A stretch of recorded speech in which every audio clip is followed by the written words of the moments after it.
Feliz com isso? Então, olha a palavra do Senhor aí comigo em Êxodo 3, 1, 6. Nós vamos ler do 1 ao 6.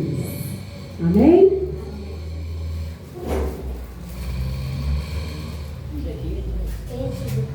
Êxodo 3. Nós vamos ler do 1 ao 6. Isso, Êxodo 3. Quem está encontrando aí vai dando glória. Amém? Glória a Deus. Diz a palavra do Senhor assim para mim e para você. Moisés pastoreava o rebanho do seu sogro Jetro, que era sacerdote de Midian. Um dia levou o rebanho para o outro lado do deserto e chegou a Horebe, o monte de Deus. Ali o anjo do Senhor lhe apareceu numa chama de fogo que saía do meio de uma sarça. Moisés viu que, embora a sarça estivesse em chamas, esta não era consumida pelo fogo. Que impressionante, pensou. Por que a sarça não se queima? Vou me virar e ver isso de perto. O Senhor viu que ele se virou para observar. E então, no meio da sarça, Deus o chamou. Moisés, Moisés. Eis-me aqui, respondeu ele.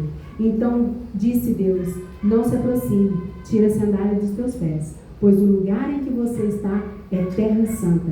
Disse ainda: eu sou o Deus do seu pai, o Deus de Abraão, o Deus de Isaac, o Deus de Jacó. Amém? Feche seus olhos, vamos orar mais uma vez. Poderoso Deus, eterno e amado Pai, a tua palavra foi lida e nós queremos que o Senhor fale conosco através dela. Nós desejamos, Pai, ouvir a tua voz. Nós sabemos que sempre que ouvimos a voz do Senhor, Pai, algo muda dentro de nós. O Senhor ministra algo dentro de nós. Nós cremos, Pai, na manifestação do teu Espírito. Nós cremos no poder da tua palavra. E nós precisamos e ansiamos dela para viver. Fala conosco, Senhor. Nós sabemos que o Senhor é poderoso para fazer infinitamente mais do que pedimos ou pensamos, segundo o seu poder, Pai, que opera em nós e através de nós.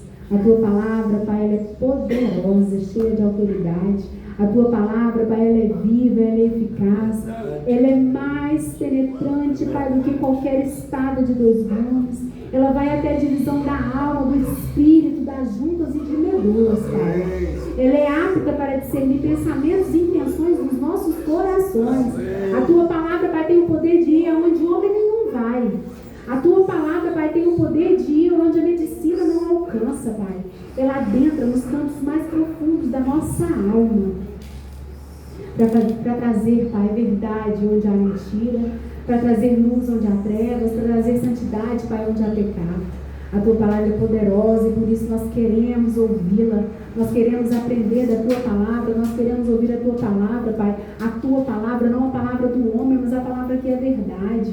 A palavra que é pura, a palavra que é digna de toda aceitação, Pai. E pelo poder da tua palavra, eu ministro nessa noite que o Senhor venha quebrar cadeias aqui. Que o Senhor venha curar, que o Senhor venha libertar vidas. Que o poder da tua palavra, Pai, traga clareza à nossa mente, Deus.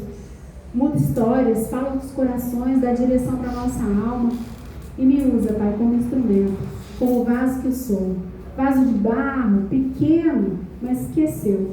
Usa-me conforme a tua vontade. Fica à vontade no nosso meio. A casa é tua, nós te pertencemos. Quem determina o que acontece aqui é o Senhor. É o Senhor que manda aqui, essa casa é do Senhor. Nós somos do Senhor.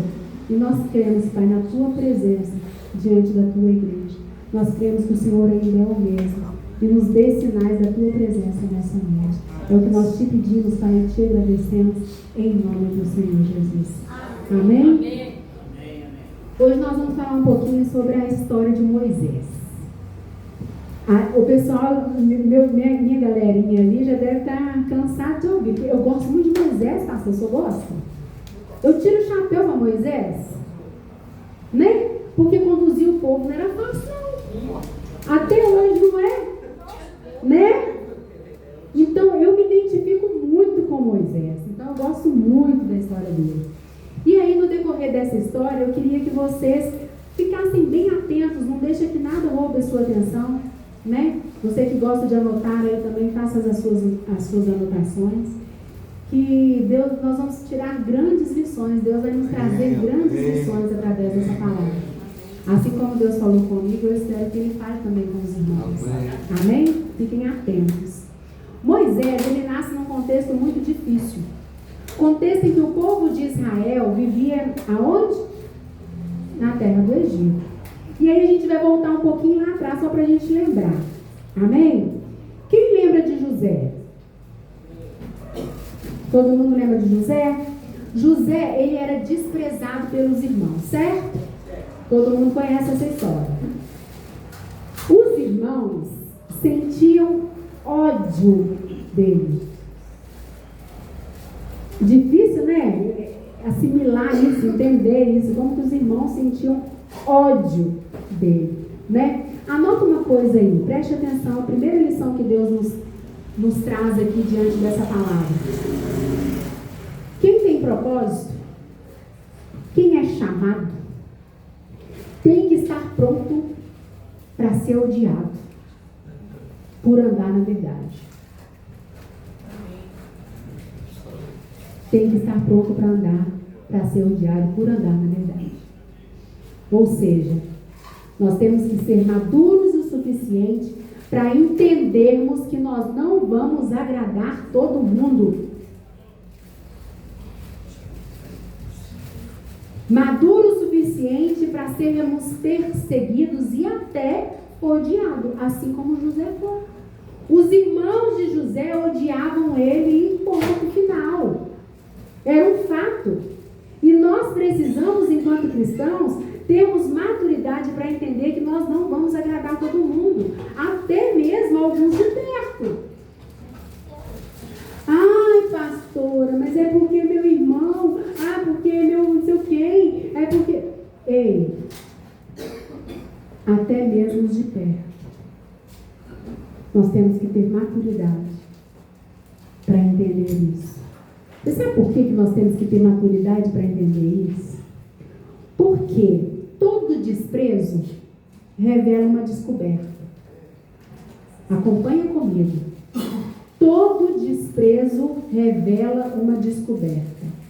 O que foi que os irmãos de José descobriram?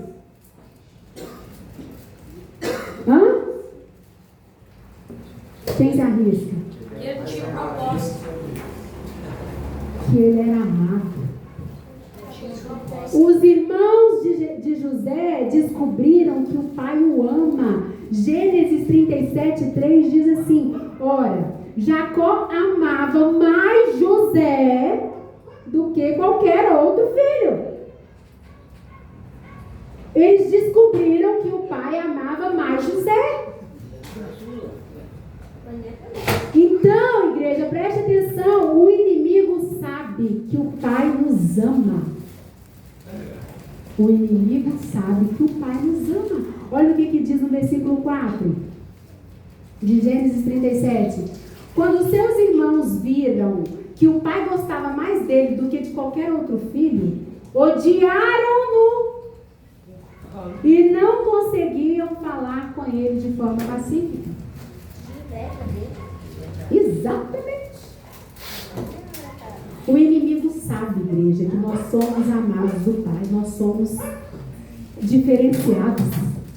Posso ouvir um glória a Deus por isso? Glória a Deus. Obrigada, meu querido. A perseguição revela o sentimento do Pai a nosso respeito.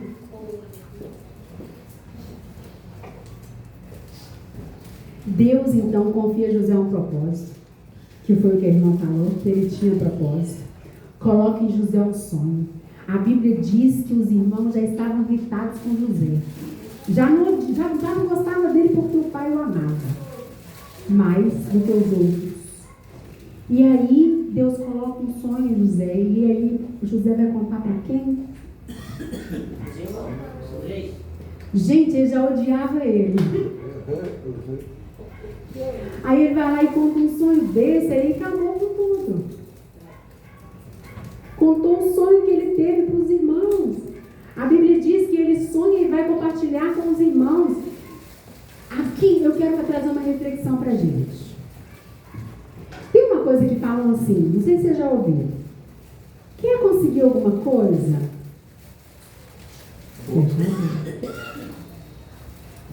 Você quer conquistar algo? Vocês já ouviram isso? Vocês concordam com isso? Eu concordo. Sério? Vamos entrar num debate. Perdão. Olha o manto. Escuta, vocês concordam com isso? Sim. Nós vamos entrar num debate sério aqui agora. Então, levanta a mão quem concorda. Quem não concorda? Depende. Ai, tem mais que concorda? Ai, meu pai, o que o senhor fez comigo? Quer ser bem-sucedido? Cala a boca. Quer crescer? Cala a boca. Quer ver Deus te abençoar? Cala a boca. E eu fiquei pensando uma coisa quando eu estava analisando sobre isso, sobre essa questão de José ter contado o sonho. Aí vamos ver se eu mudo, né? Se vocês vão mudar de opinião com relação a isso. Se a palavra maldita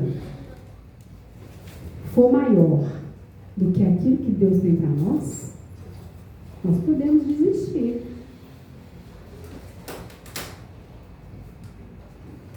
Se a inveja de alguém for maior do que aquilo que Deus nos confiou, nós podemos desistir.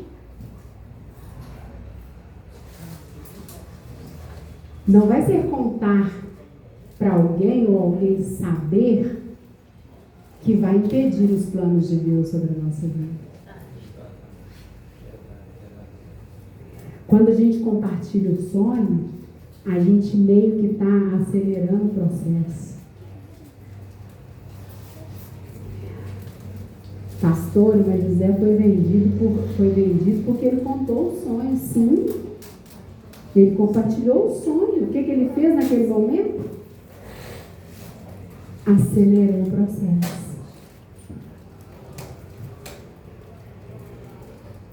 Gênesis 37 fala assim, ó: ouçam o sonho que tive e disse-lhes: estávamos amarrando os feixes do trigo no campo, quando o meu feixe se levantou e ficou de pé, e os seus feixes se juntaram ao redor do meu e se curvaram diante dele. Seus irmãos lhe disseram: então você vai reinar sobre nós?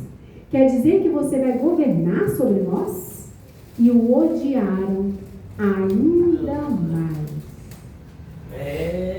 Por causa do sonho do que ele tinha dito. Por causa de quê? Por causa do sonho.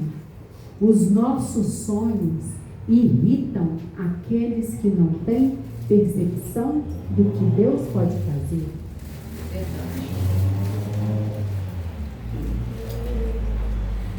Ele já era odiado porque o pai o amava, agora mais ainda por causa dos seus sonhos. E aí José foi vendido para Potifar, o tempo passa e a gente conhece a história, todo mundo conhece a história. E aí, de tão excelente que José era, de escravo ele se tornou mordomo. A mulher de Potifar foi lá, enviada de Satanás, né? Levanta um falso lá, um falso testemunho para ele vai parar onde? Na prisão. E de tão excelente que ele era, de prisioneiro, ele se tornou carcereiro. E aqui a gente pode tirar outra lição. Só uma pausa aqui. Vocês mudaram o conceito aí? Não. Não? Só uma curiosidade. Não conta? Tem coisa que é segredo entre nós e Deus. Sim. Se a gente compartilha, a gente pode correr o risco de trazer a dor, o sofrimento desnecessário. Mas e a promessa de Deus lançada? A promessa ela cumpre independente de qualquer coisa. Contando não, né? Contando não. Entendi. Mas eu guardando o segredo, eu digo. Entendi. Mas às vezes se contar é uma passagem para o Egito. Entendi. Poder chegar. Mas tudo tem propósito, né? Quando José contou, tinha propósito para a vida dele. Né? Não era para levantar essa polêmica, não. Era só para instigar os irmãos mesmo. Amém? Claro. É claro que a gente não pode abrir para todo mundo, de toda forma, de qualquer jeito. Né? Que a gente tem que ter prudência com relação a isso também. Né? Não é para qualquer um, não é para todo mundo que a gente pode abrir a porta da nossa casa, né? Contar nossas questões mais profundas. Né? Então a gente tem que ter esse discernimento sim. Amém? Glória a Deus. Então, aqui, olha só, de tão excelente que ele era, ele foi parar na prisão e ele virou o quê? Carcereiro. E aqui a gente tira uma outra lição. Ele não esperou chegar lá diante de Faraó, porque ele nem tinha acesso a isso ainda. Ele não esperou chegar lá diante de Faraó para ser excelente. Quem entende que Deus lhe confiou um sonho, não espera ter para ser. A gente já é. A gente já age como se fosse. Em todos os lugares que José passou, ele foi o melhor que ele podia ser. E isso é uma lição que a gente tira para nós. Às vezes a gente fica assim, eu vou esperar ter isso para fazer aquilo. Eu vou esperar isso para fazer aquilo. Seja com o que você tem. Não espere ter para ser. Não espere ser excelente naquilo que você faz, naquilo que você entrega, só quando você chegar lá. Comece hoje, comece agora. Amém? Então a história de José mostra que mesmo em situações adversas, nós devemos dar o nosso melhor, sermos excelentes e sermos fiéis. Ok? Voltamos um pouquinho lá atrás. Volta um pouquinho aqui para Moisés. Nós vamos fazer esse passeio. Eu falei de José, na verdade, para a gente entender como é que o povo do Egito foi parar lá no Egito. Qual que era esse contexto? Todo mundo sabe o contexto. Houve fome na terra, né? José, nessa época, já era governador do Egito, né? E estava administrando ali tudo que tinha, tudo que o Egito tinha. E o único lugar que a fome não assolou, porque José tinha administrado, né? Porque ele foi excelente até chegar lá, né? Foi o Egito.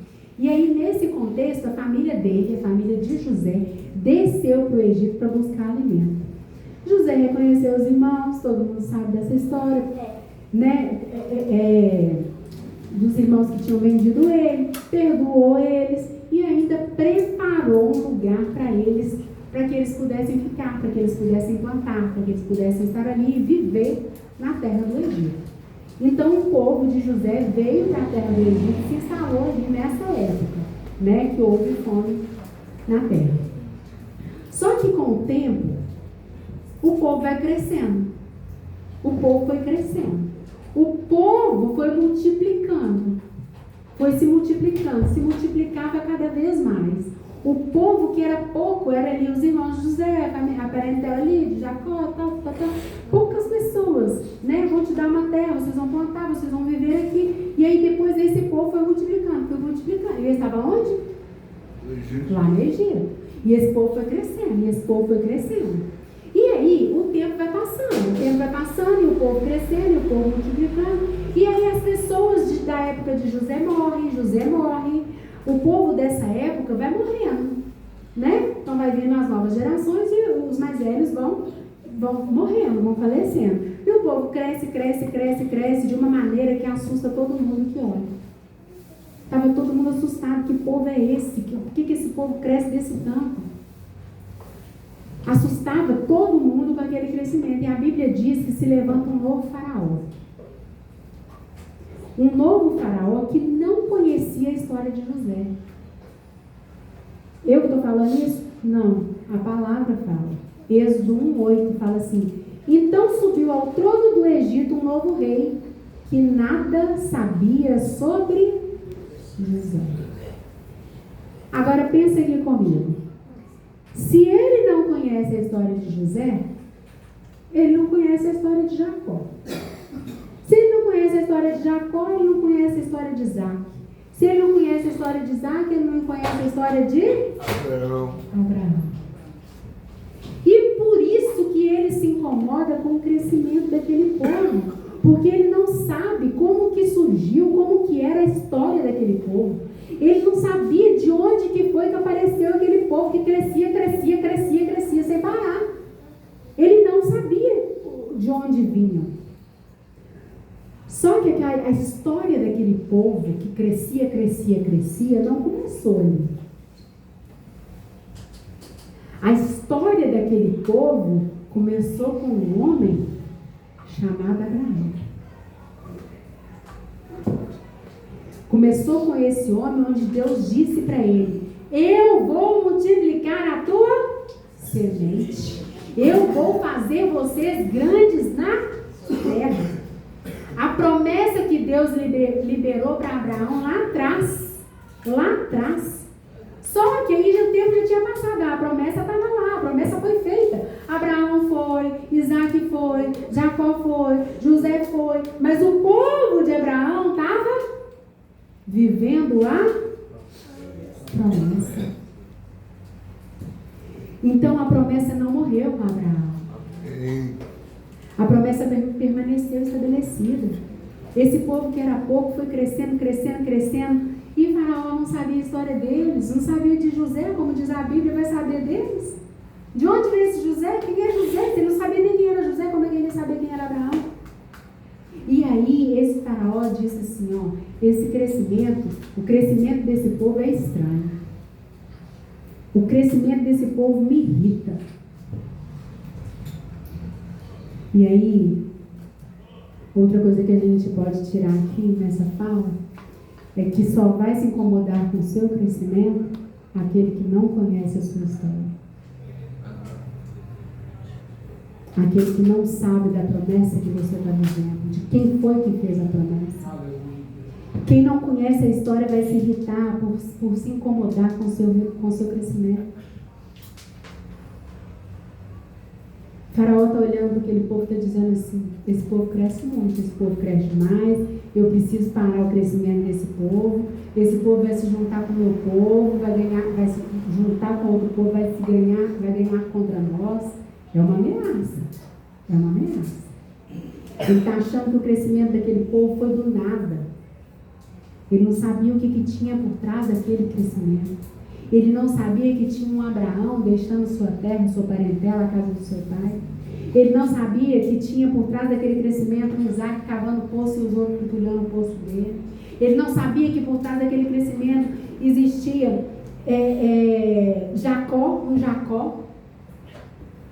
até o sol raiar agarrado no anjo, falando, eu te largo até o Senhor abençoar.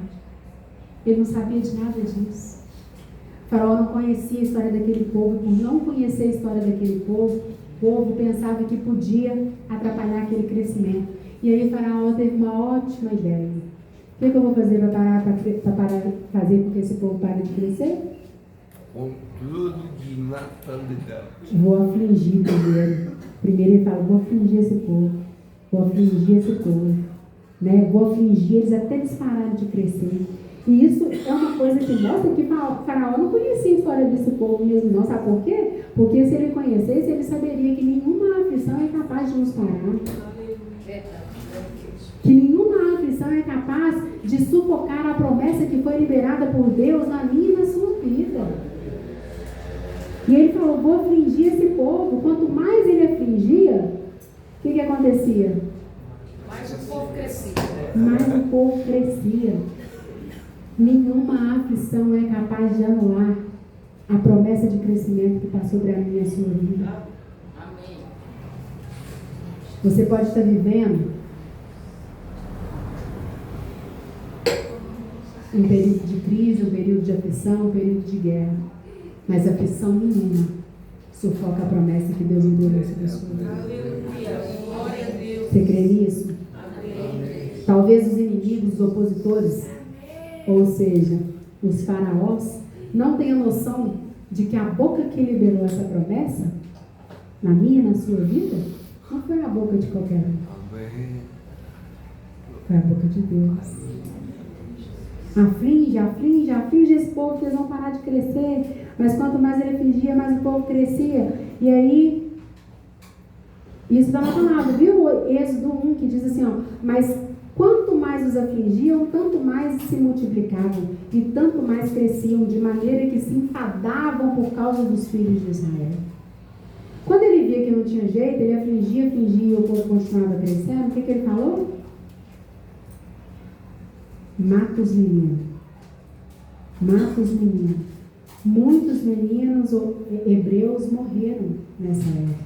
Mas uma mulher chamada Joquebede tem um filho. Esconde ele, depois percebe que não tinha como esconder, coloca ele no quê? Num cestinho de junco, às margens do rio Nilo. A filha de Faraó vai se banhar lá e encontra ele no cestinho de junco. pega o cestinho de junto, pega o cestinho, a primeira coisa que a filha de Faraó fala é o quê? É um hebreu. Preste atenção nesse detalhe. É um hebreu. A filha de Faraó decide que vai criar ele, e Moisés é criado pelo Egito, todo tipo de conhecimento, tudo que tinha no Egito do bom e do melhor, Moisés pôde viver e ele aprendeu ali, tudo sobre ciência, matemática, tudo sobre cultura, língua, tudo que vocês podiam imaginar que tinha de melhor no Egito, Moisés aprendeu, teve acesso, né? Só que o Egito não ensinou para Moisés aquilo que Deus chamou ele para ser. Pastor. Deus tinha chamado ele para isso. E como Deus tinha chamado ele para isso, e lá no Egito ele não tinha como aprender isso, Deus fez o quê? Levou ele para uma escola chamada o quê? Deserto de Midian. E aí, ele foi para o deserto. Deserto, escola boa. Que Deus, não é bom quando a gente está nele, né? Mas Deus, não é? Deus usa para trazer a nossa essência para fora. Essa escola se chama deserto. O diabo me levou para o deserto, pastora. Eu já ouvi isso muito. Nossa, o diabo me trouxe para cá, estou no deserto só. Ei, para de dar honra para o diabo. Para de dar essa glória para ele. Nós precisamos parar de dar essa glória para o diabo. Essa glória não é dele, não. Quem está deixando a gente, quem deixa a gente passar por desertos, muitas das vezes, é Deus. É Deus. É Ele que deixa a gente passar por certas crises, por certas situações. A gente não pode dar a glória para o diabo, não. Essa glória não é dele. Quem está deixando a gente ser amassado no deserto é Deus. E o Senhor fala assim, vai lá, Moisés. E Moisés foi para o deserto, caminhou ali na direção do deserto de Midian. Moisés então estava lá, caminhando no deserto, e aí tinha umas moças lá, lavando, foi dar água para as ovelhas do pai.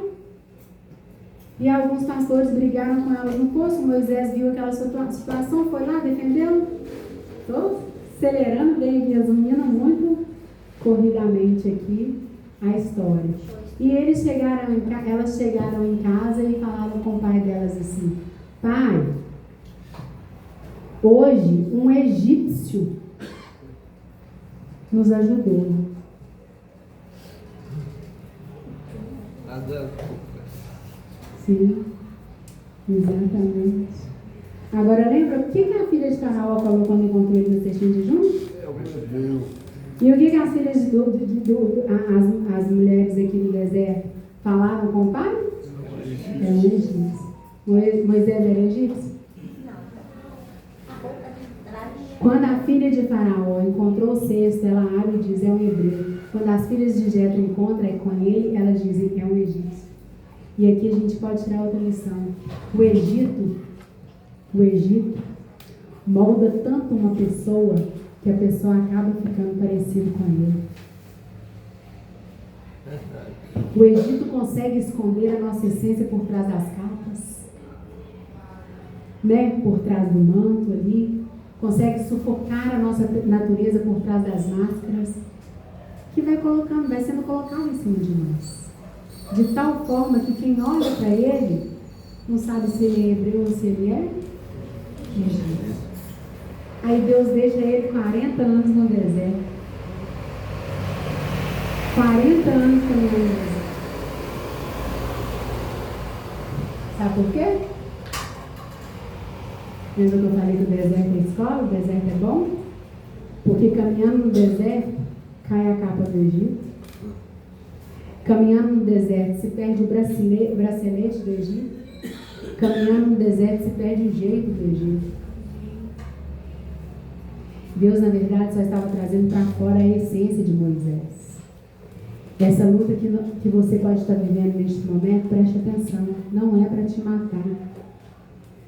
Porque tem lutas que vêm nas nossas vidas que a gente fala, Deus, dessa eu não vou passar. Essa eu não vou dar conta. Mas não é para nos matar. É para trazer, resgatar a nossa essência. A gente é moldado pelo Egito muitas das vezes. Na nossa caminhada. no nosso dia a dia, na nossa vida, infelizmente. Mas Deus, Ele quer nos resgatar e trazer a nossa essência de volta. Moisés não sabia, mas enquanto ele estava lá no deserto, Deus estava treinando ele para um futuro glorioso. Enquanto nós passamos pelo deserto, Deus está nos treinando para um futuro que Ele tem para nós. E talvez a gente não entenda no momento que nós estamos passando, mas lá na frente nós vamos entender. Na vida do cristão, igreja, preste atenção, nada acontece por acaso. Aleluia, amém. Nenhuma luta é por acaso, nenhuma lágrima é por acaso, nada. Nenhuma dor é por acaso, ninguém vai embora por acaso, ninguém chega por acaso. Amém. Nada na vida do cristão é por acaso. Aleluia, amém. Nós precisamos ter convicção disso. Em tudo que acontece, Deus está nos treinando para algo. E lá se vão 40 anos, até que um dia Moisés está lá conduzindo as ovelhas do seu sogro, atrás do Horebe, monte de Deus. Ali era o lugar onde o alimento era o melhor. Era onde tinha o melhor alimento. E ele vai ali com as ovelhas, vai levando as ovelhas para alimentar. Quando Deus vê Moisés conduzindo a ovelha que não é dele, para comer o melhor, as ovelhas eram dele ou era do sogro? E aí Deus vê Moisés conduzindo as ovelhas que não eram dele para comer num pasto melhor. Deus diz assim: Moisés, agora você está pronto. Porque eu estou te treinando. Sabe por quê? Porque ele aprendeu a dar o melhor para aquilo que não era dele. Porque ele teria que fazer isso com um povo que não era dele, era um povo de Deus. Era isso que Deus estava ensinando. Você dá o melhor alimento, você cuida, você limpa, faz tudo, mas lembra que tem dono, que é o meu povo. Talvez a sua história esteja passando por um trajeto que você não está entendendo nada. Você acha que Moisés estava entendendo alguma coisa? Eu fico me colocando no lugar dele, assim, quando eu gosto muito da história dele, me coloco. Eu já falei isso aqui, né? Que eu vou lá para o lugar, eu tento viver naquele ambiente, vivenciar, experienciar como se eu estivesse lá. Você acha que Moisés estava entendendo o que estava acontecendo? Ele não entendia nada. Mas o dono da história sabia de todas as coisas. E estava treinando ele para um futuro glorioso. Né? E lá vai Moisés com as ovelhas. Vai lá para o Monte Horebe. Aí ele está caminhando no deserto. E de repente ele percebe, que o versículo que nós começamos lendo, ele percebe que tem uma sarça queimando. E ele destaca: tem alguma coisa acontecendo. A sarça era um pequeno arbusto seco. E nas condições climáticas ali do deserto, elas entravam em combustão muito fácil. Era comum que isso acontecesse. Né? Só que a cena incomum era quando Moisés percebeu que a sarça estava pegando fogo, mas ela não queimava. E não queimava, né? Então Moisés disse assim: olha, agora me virarei para trás para ver porque a sarça não se queima.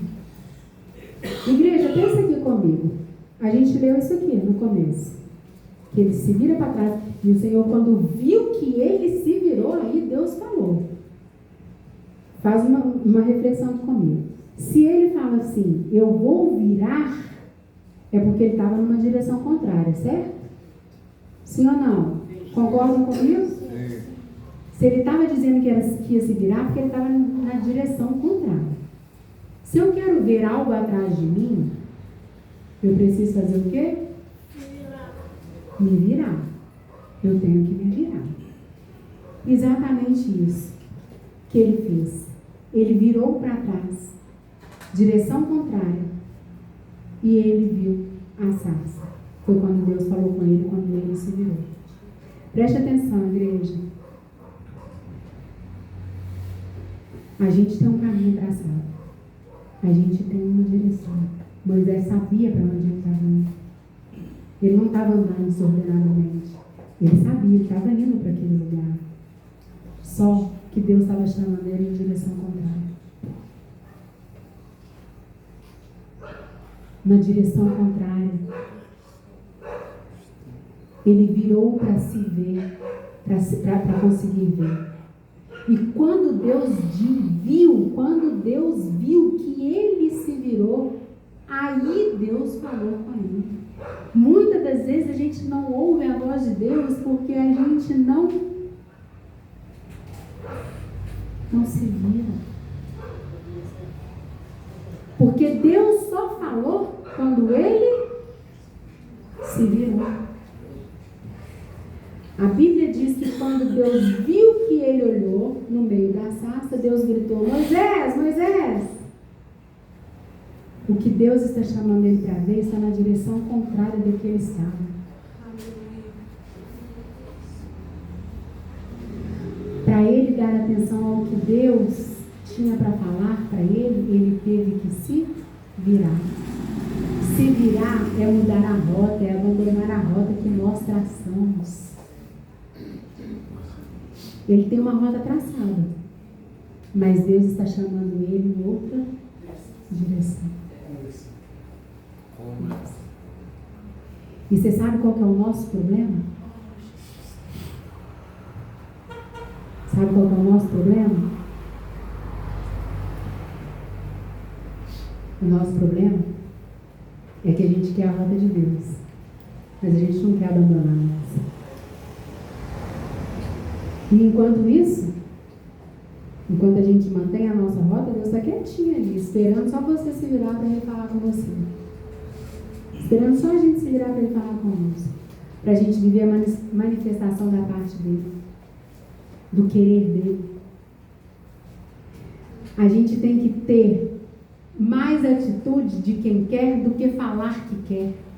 Muitas das vezes a gente fala demais que a gente quer. A gente quer muito isso. Deus, eu quero isso. Deus, eu quero ver o Senhor. Me mostra, Deus, me mostra, Senhor. E Deus está nos dizendo assim: quer mesmo? Quer mesmo? Então vira. Vira. Se aproxima. Ouça a minha voz. Esquece o que você plantou no teu caminho e vem viver o meu caminho. Esquece o que você desenhou assim, aí no seu projeto e vem viver o meu projeto. Esquece o que você traçou na sua rota e vem viver a minha rota. Nós estamos querendo muito, muitas das vezes, e estamos fazendo muito pouco. Queremos muito e fazemos pouco.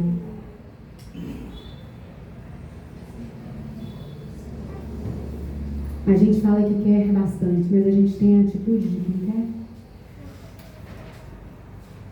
Fica a reflexão para nós.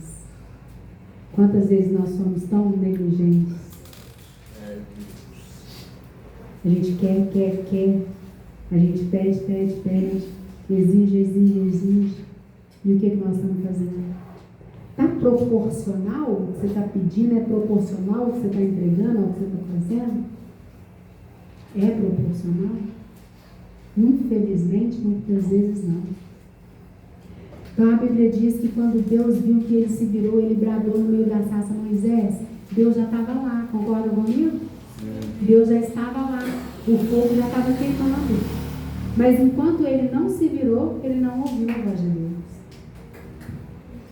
Ele só ouviu depois que ele se virou. A Bíblia diz que Deus fala para Moisés: vem para cá, mas antes disso, tira a sandália do seu pé, porque este lugar onde você está é terra santa. Deus está falando para ele que a santidade dele estava naquele lugar. Deus disse para ele: tira a sandália do teu pé, deixa o teu pé encostar na minha santidade. Deixa o teu corpo ter contato com a minha presença.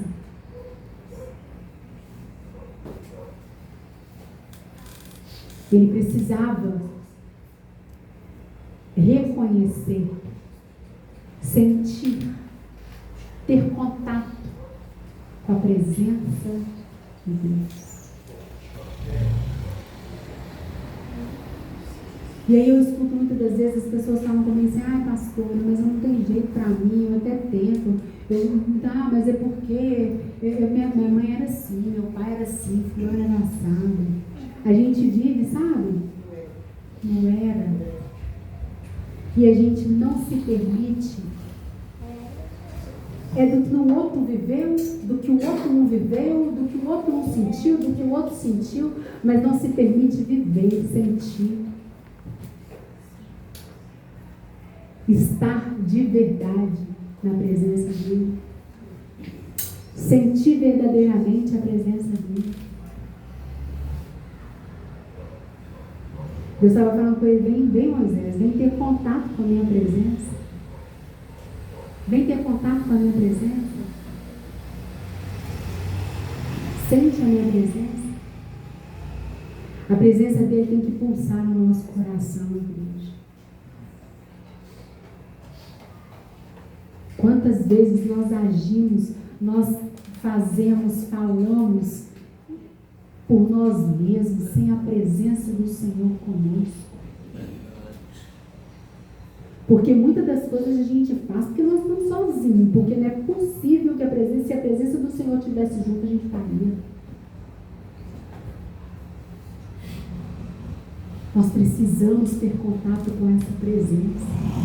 Deus está convidando Moisés a ter contato com essa presença. Deus está falando comigo, com você nessa noite. Vem ter contato. Venha viver. Vem presenciar. Vem experienciar a minha presença. Eu conheço pessoas que estão anos no caminho do Senhor. Entende até da palavra, sabe do que é a liturgia, sabe tudo bonitinho, mas nunca viveu, nunca presenciou, nunca sentiu a presença de Deus verdadeiramente. Nós precisamos ansiar e buscar a presença dele todos os dias. Deus disse a Moisés assim, eu vou levar você para salvar meu povo. E Moisés diz, eu não sou ninguém. E o Senhor pergunta para ele assim, o que você tem em tuas mãos? Ele fala, uma vara. E aí coloca a vara no chão, Deus fala com ele. A vara vira o quê? Uma cobra. Depois vira uma vara novamente. Preste atenção, não tem nada que Deus não possa consertar. Não tem nada que Deus não possa fazer, não tem nada que Deus não possa transformar. Amém. Seja o que for, Deus pode fazer, Deus pode transformar, igreja. Quando a gente está na presença dele, todas as coisas podem acontecer, todas as coisas acontecem. Mas pastora, meu casamento acabou. Mas pastora, eu perdi meu emprego. Mas pastora, meus filhos foram embora. Não sei qual é o seu problema. Não sei o que tem te angustiado. Não tem problema que Deus não possa colocar em outro lugar. Não tem. Depois ele disse a Moisés assim, coloca a mão no teu peito. Ele coloca. E quando ele tira a mão, qual que é? Leprosa. Cheia de lepra. Sabe o que Deus está dizendo para ele? Moisés, teu maior inimigo não está fora de você. Seu maior inimigo está aí dentro. Seu maior rival é você mesmo. Se você não tomar cuidado, teu coração pode contaminar todo o seu corpo. O que a Bíblia diz? Sobre tudo que se deve guardar, guarda o quê? Coração. Seu coração. Deus está dizendo, as maiores guerras que estão dentro de nós, o gigante que pode nos matar, está aqui dentro. Está dentro de nós. Os maiores inimigos estão dentro de nós. Sabe por quê? Porque se aqui dentro estiver tudo bem, o que acontece lá fora não interfere aqui dentro. Um navio, ele só afunda quando as águas estão fora. Quando as águas estão? Dentro dele. Ele não afunda quando as águas estão fora dele. Vocês estão me entendendo? Estão acompanhando comigo? Amém? E o que Deus está dizendo para Moisés e para nós nessa noite? O maior inimigo do teu chamado é você mesmo. Cuidado com as inclinações do seu coração, cuidado com você mesmo. Aí Deus fala para ele colocar a mão no coração de novo, ele coloca, e a Bíblia diz que quando ele vira a mão está nova de novo. Não tem nada errado dentro de nós que o Senhor não possa curar. Não tem nada dentro de nós, dentro dos nossos sentimentos, dentro do nosso coração, dentro da nossa alma, que a presença do Senhor não possa consertar. Nada. Pastor, mas você não sabe do meu problema, não independe. Independente do seu problema, não tem nada que Deus não possa fazer. Deus, ele tem o poder de mudar tudo em nós. Talvez hoje a gente possa olhar para a nossa lepra e falar assim: Deus não vai me usar. Você não tem noção do que a presença dele pode fazer na nossa história. Do que a presença dele pode fazer na nossa vida. Deus estava falando para Moisés assim: Moisés, com a minha presença, você vai conseguir tudo. Com a minha presença, você vai onde eu te mandar. Deus está dizendo a Moisés assim: ei, você não anda sozinho. Você não está sozinho. Uma presença vai te acompanhar aonde você for. Aonde quer que você estiver, uma presença vai te acompanhar, e essa presença sou eu. Portas são obrigadas a abrir por causa da minha presença, Moisés. Glória a Deus. Não é você, é a minha presença que te acompanha. Aleluia. Percebe que sem a presença dele nós não somos nada.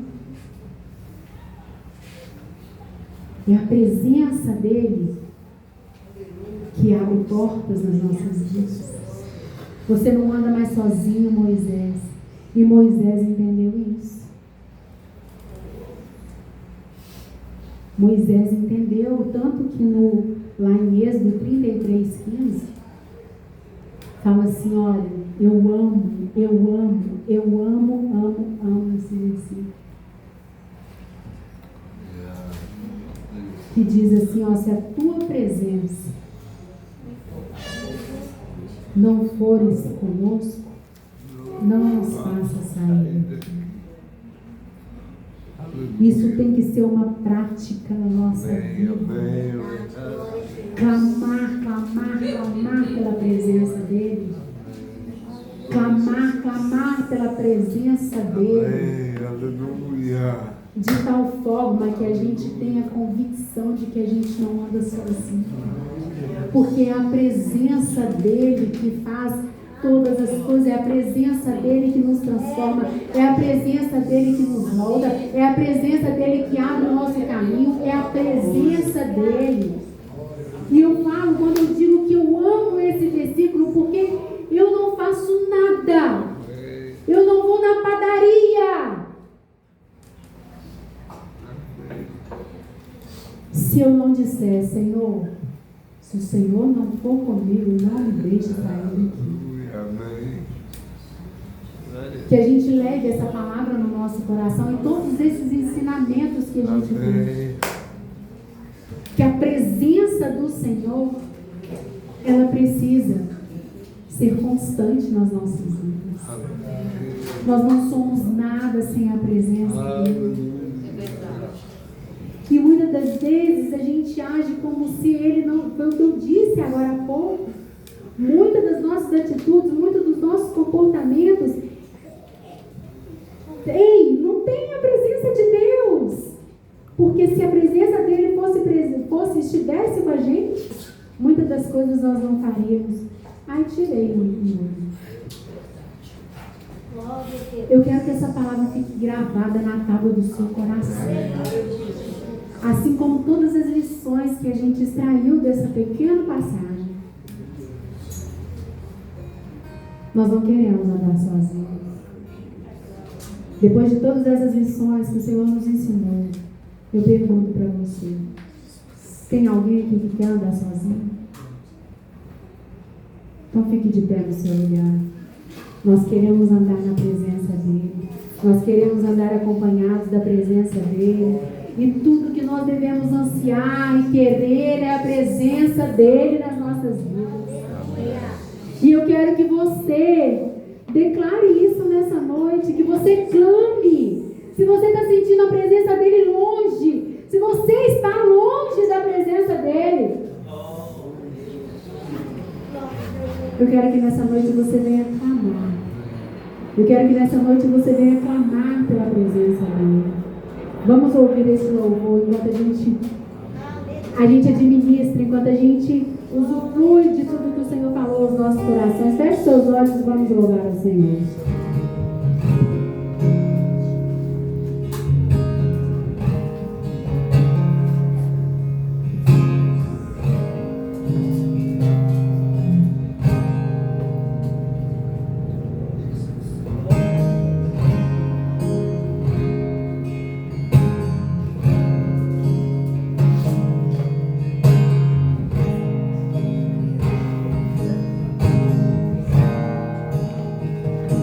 Há um lugar de descanso em ti.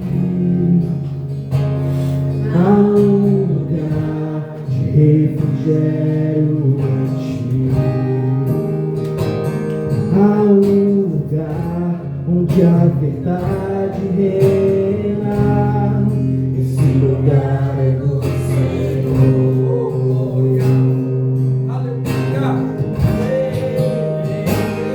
Há um lugar onde as pessoas não me influenciam. Há um lugar onde eu ouço teu Espírito. Há um lugar de vitória em meio à guerra. Esse lugar é do Senhor. Esse lugar é do Senhor. Esse lugar é do Senhor. Esse lugar é do Senhor.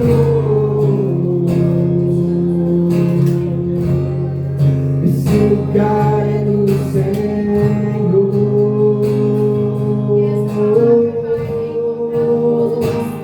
Há um lugar onde a inconstância não termina. Há um lugar onde minha fé é fortalecida. Há um lugar onde a paz é quem governa. Esse lugar é do Senhor.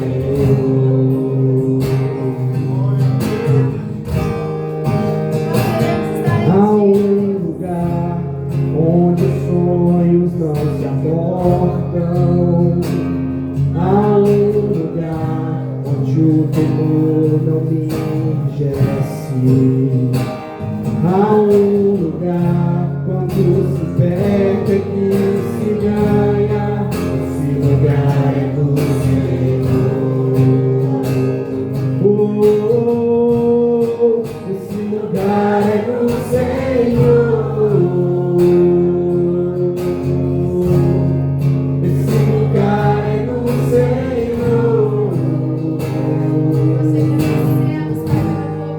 Esse lugar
Senhor, em tua